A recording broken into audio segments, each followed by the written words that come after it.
Our next art project is going to be inspired by famous abstract artist Paul Klee. Paul Klee was a German artist born in Switzerland on December 18th, 1879. His father was a music teacher and his mother was a singer.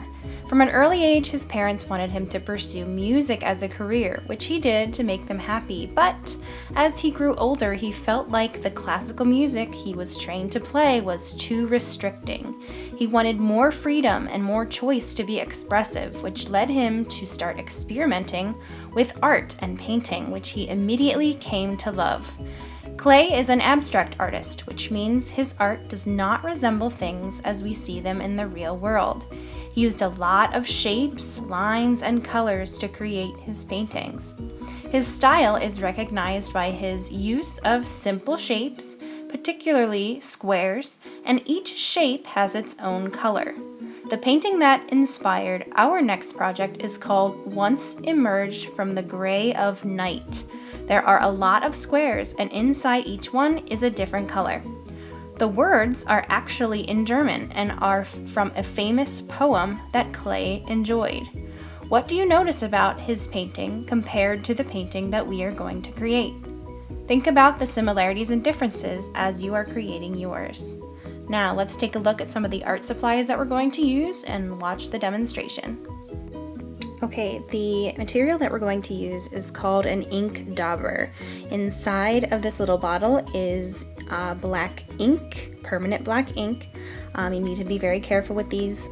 They do stain, so please make sure that you are using care and control when you are using this.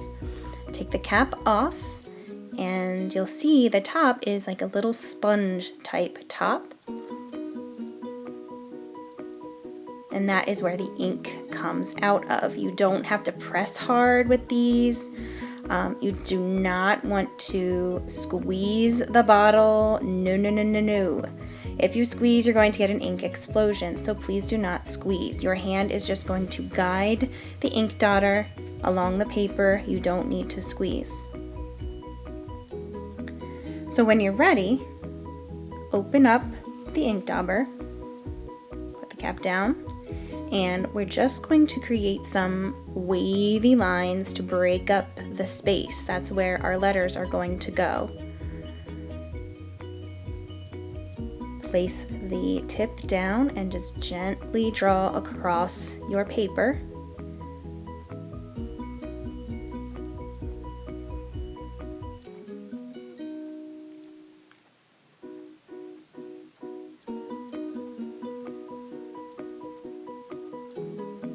I'm not squeezing the dauber at all. My hand is just guiding it and holding it. I'm not squeezing, I'm not applying much pressure.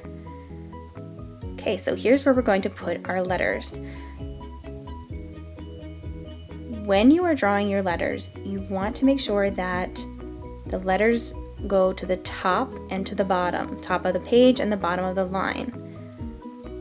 Each letter is going to create a different space for our colors. These letters are going to act like those squares in Paul Klee's work. Each square and letter had a different color in it, and we're going to use those same ideas for our artwork as well. Now I am just continuing writing my name.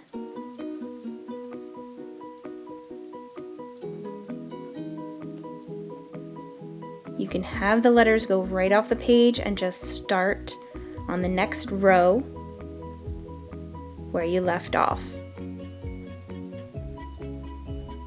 This is going to add a little bit of variety to our artwork, make it look a little bit more interesting. Okay, for cleanup,